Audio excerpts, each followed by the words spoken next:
Profiling the outstanding men and women leading West Michigan. This is CEO Spotlight, exclusively on Wood Radio. Welcome in. It is Justin Barkley today, another great guest here to talk about some of the things that are happening behind the scenes in West Michigan. As I said it many times before, it doesn't happen in a vacuum. You look at all the wonderful things that we see, the opportunities that are surrounding us here in the community, and the great things that make up West Michigan, as we see story after story of folks coming here. Millennials now, we're the top 2 city for millennials to relocate to. There's got to be a reason why.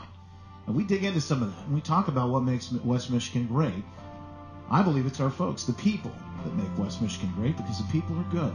We'll talk with one of those great people today. Welcome into the studio with us for our Court Magazine CEO Spotlight. Court Magazine presents the CEO Spotlight, an exclusive presentation of News Radio Wood 1300 and 106.9 FM. CEO of Varnum Law, Ron DeWaard, is here right now. Ron, appreciate you being here with us today. Thank you, sir. Good morning, Justin. Thanks for having us. Ron is with Varnum, and one of Michigan's premier law firms, a full-service provider of legal counsel. Varnum has 7 offices throughout Michigan. And you just told me about another expansion, adding another big. So congratulations, by the way. Well, thanks. We're excited. We're going to open a new office in Birmingham this summer. It's beautiful down there, and you talk about millennials coming back to Michigan. That place is hopping. It reminds me a lot of Grand Rapids. We'll have 4 offices over there now, which is pretty cool from where we were just a few years ago, based solely in West Michigan. What are those? So you've got Birmingham. What are the other locations in Southeast Michigan? Well, we're in downtown Detroit, and then we're in Ann Arbor, another booming community in Detroit as well, and then we're in Novi. Novi was our first office, sure, and kind of our anchor office in Southeast Michigan. An interesting place because none of the larger law firms had an office there. We've done really well there because so many lawyers live out there and want to work there. It's a great place. It's a great quality of life here in West Michigan, and in the state of Michigan altogether. I would think that attracting talent and some of the cream of the crop when it comes to attorneys here in the state of Michigan, that's got to be a great way to do it and keep those folks here in Michigan as well. Absolutely. It's been, as West Michigan has developed in the last few years, what we found is, we compete with firms here, obviously, for talent, but what we found is, and I think all firms have benefited from it, what we really work hard to attract it, is we get people from the big cities. They often leave law school and they want to go out and see the big city. I did that myself. Sure. And but they get there for a while. They sow their wild oats in the law field or whatever they want to do, and then they look at West Michigan. It's everything you want in terms of the vibrance of it, the opportunities, and the quality of life. It's hard to beat. Raising a family here in West Michigan, there really is no better place to do it. No, the schools are great. There's very few places. I was in Miami before, and the idea that you could have a top flight law practice and then drive 15 minutes and coach your kids' little league teams or soccer teams is just, you can't do it there, right? But we've got the commute and the fields, and everybody else is involved too. So right, it's a great place to live. So if folks are maybe they're familiar with the name Varnum, and you've driven through downtown at all in Grand Rapids, of course you've seen the name on building downtown here, and so maybe you could kind of ask and think, what exactly is the type of practice that a big firm like Varnum might look at? Well, we do almost everything. I would say with the size of the firm we have, and we're approaching 200 attorneys. We can do very large and sophisticated work, and we do a lot of that. And obviously, our goal is to keep becoming more sophisticated. We compete with the Chicago firms, the Detroit headquartered firms, I would say, but also because we're in West Michigan and there's so many small, up-and-coming companies, we've got to go a lot of different speeds. So we don't just do the larger work. We do a lot of work with the smaller companies, help them get started. In fact, we have a program called My Springboard where we provide free legal services for qualifying small startup companies, and that's been it's something we give back to the community with, but it's also been an opportunity as those companies take off, to become our clients. So it's been great that way as well. So I would say we do a little bit of everything. We focus on doing the sophisticated legal work that you see in the larger companies with Chicago, but we try to service all the clients' needs here in a growing community such as this. So folks here in West Michigan don't have to go to other places in different areas with people they may not know. They can work with people right here in their own community who they're gonna have relationships here in the long run for those types of things. Absolutely, and I think what we've been successful with is we grow with the companies, and those companies, because the world is flat with technology, right? They end up doing work internationally, they do work across the country, and we follow them. We go with them and we grow with them. So a lot of the work that I do actually is in different states, and even some of it's been international. And that's one of the fun things about West Michigan. We get to live here, right? But we are working across the country now with a lot of the companies you see here in West Michigan, including us. With technology, and of course the world keeps getting smaller, so that's a great advantage to know that we have companies right here in West Michigan, including yours, that are serving folks throughout the entire world. Absolutely. Technology has allowed us to do so much. When I think back to the days when I started, we had typewriters basically the first year I was there. We had a little bit of memory in them, right? But now, now our not just the email and the internet and all that, but in terms of the telecommunications, the ability to have meetings and whatnot, where it feels like you're in the room with the person wherever they are. So we've really followed that, and that's important to us to be on the cutting edge of technology in terms of both the services we provide and the ability to be seamless with our work when somebody's not located here. Yeah, and that's incredible. If you look back in with your career, as you said, was it 1990 you started with Varnum? I did. I started in 1990, so I've seen the big changes in Grand Rapids going from. It was always a great town. That was why my wife and I chose to live here, but it's kind of night and day, I would say, from where we were in 1990 to where we are now. What are the biggest, as you look forward? Because we talk with folks, leadership here in the community, but one of the questions I like to ask is, what do you see challenges and opportunities maybe here in the community, and also with what you're doing at Varnum? Well, I think that Grand Rapids needs to continue to think big. I think that we need, with our airport, we need to continue to expand so companies see the ability to get in and out of here. I think the Grand Rapids infrastructure needs to continue to expand.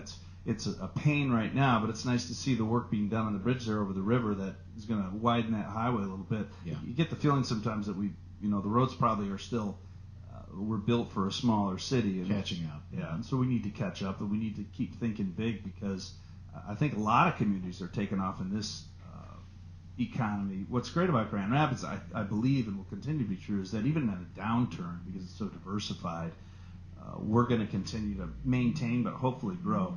And the private investment, obviously, there's some families in this town that I believe got it going. We all appreciate that, and I think the participation from the leaders in this community. I lived in another community where it took off because the weather was good. It was Miami. Right. But you don't see this level of, participation for the city, not just for themselves. And that's laid the foundation for us. How do we make sure that we continue along that trajectory through the next generations?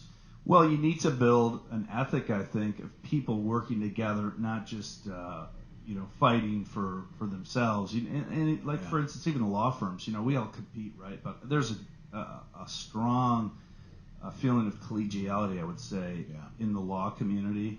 Some of my best friends are at other law firms, and that's fine. And I see that as distinct from other cities that you deal with, because that collegiality results in a law practice where people get things done for their clients, things that should get done, instead of needlessly fighting in certain circumstances. So we need to maintain that collegiality as a whole and have people committed not just to their own enterprise, but to the city and its growth.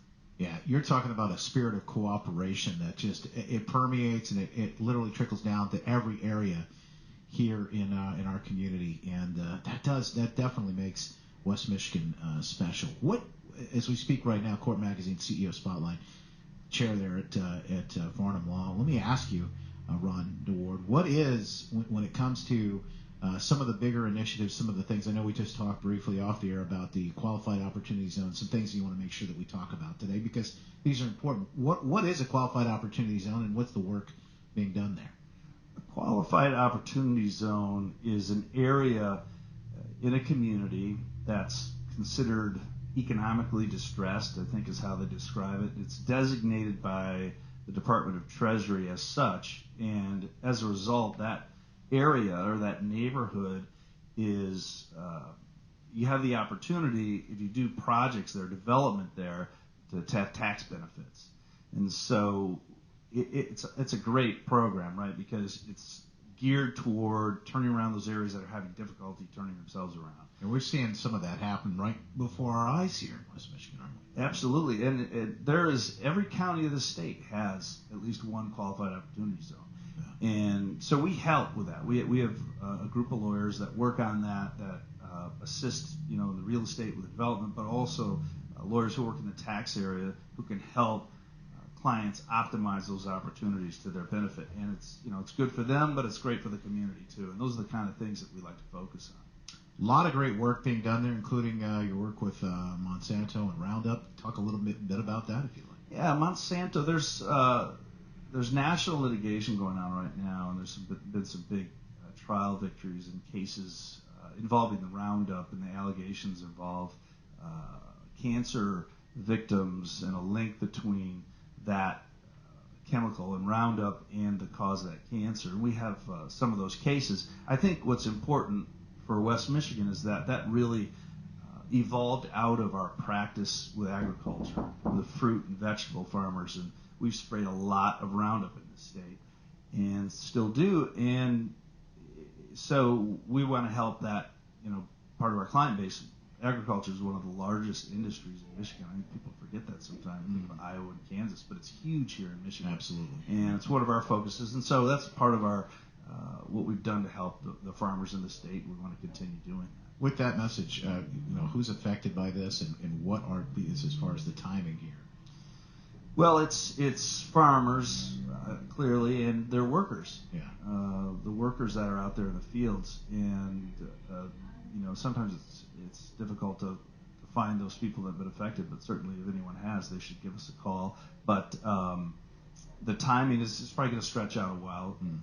These are large national cases. It's called multi-district litigation because so many people are involved, but they consolidate the cases, and we're part of that, and we're going to see that through for our clients. In Michigan, transportation is big, especially as we look forward into the future. I know you've got some autonomous vehicle work that's being done, and a growing team there as well. Yeah, I mentioned that one of the important things for us is to maintain and to get ahead of the curve on technology, make sure that not just the technology we use, but that as the world changes, let's face it, technology is where it's at. And so autonomous vehicles aren't just a maybe, they're a for sure. It's coming. And so we hired the lead lawyer at General Motors who was in charge from the legal standpoint anyway, that area, their autonomous vehicle area, and GM is the leader on autonomous vehicles and will play a big part. So what we're doing is our focus is really not on the auto manufacturers, but on auto suppliers, which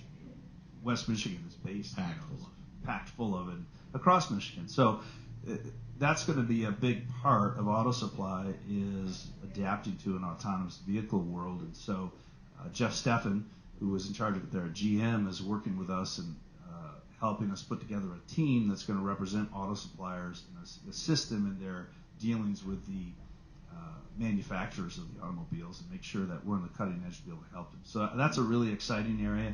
And Jeff's over in our southeast Michigan area where we, as I think I mentioned, we have 4 offices now. Yeah. So we're really expanding over there. It really is something to see here, the growth that's happened right here in West Michigan. Of course, part of that growth throughout the state, throughout the country, and the world. With Varnum Law, Ron DeWaard, it's always a pleasure to spotlight some of the folks that are doing the work behind the scenes here, the leaders in our community that are taking us into the future and beyond. Thank you so much for joining us today for Court Magazine CEO Spotlight.